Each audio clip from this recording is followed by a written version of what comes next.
And I think that where Harry and Meghan go, it's the Harry and Meghan show. And I think that means that it probably would be better if they didn't come and steal the limelight from the Queen. The Queen's Platinum Jubilee is just around the corner. And, there have been all these headlines about Harry's security issues and things like that. Do you feel like that's going to be cleared up by the time the Jubilee comes around? Will Harry be making the trip over, and will Meghan as well? It's really hard to know. It's the $1 million question. What I say about this all the time is that wouldn't it be nice if Prince Harry could be here?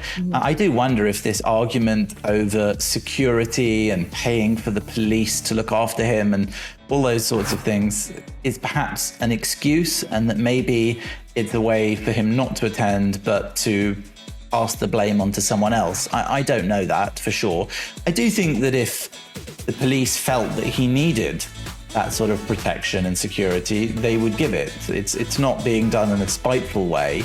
I think that he has his own security, as we know, and the complaint, I believe, is that his own security aren't necessarily given the same amount of intelligence as the British police are. But if the British police had intelligence that there was a high level of threat against him and his family and their lives when he was in the country, I'm sure that they would act accordingly to protect him. So I think that it's a bit of a red herring.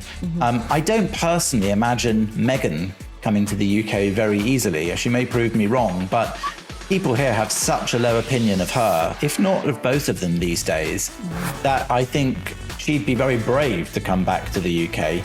But I do still say that if they could come back, and if they could not be front and center, keep it quiet, but just come back to help celebrate this milestone for not just the Queen, but for the whole country, for British history, then that will probably be very nice, and it might rehabilitate them somewhat towards the British people. But I don't really think that's their style anymore. They don't like to do things quietly. They don't like someone else to be the center of attention when they're around. And I think that where Harry and Meghan go, it's the Harry and Meghan show. And I think that means that it probably would be better if they didn't come and steal the limelight from the Queen. But who knows? Let's watch this space, and let's hope that if they can come, they'll do it in a nice way, and that it will be an opportunity for the whole family to enjoy being together and to put all that behind them. I hope so. Only time will tell, right? Well, Jonathan, thank you so much. As always, it's always so great getting your perspective. We really appreciate it. Good to be with you. All right, thanks.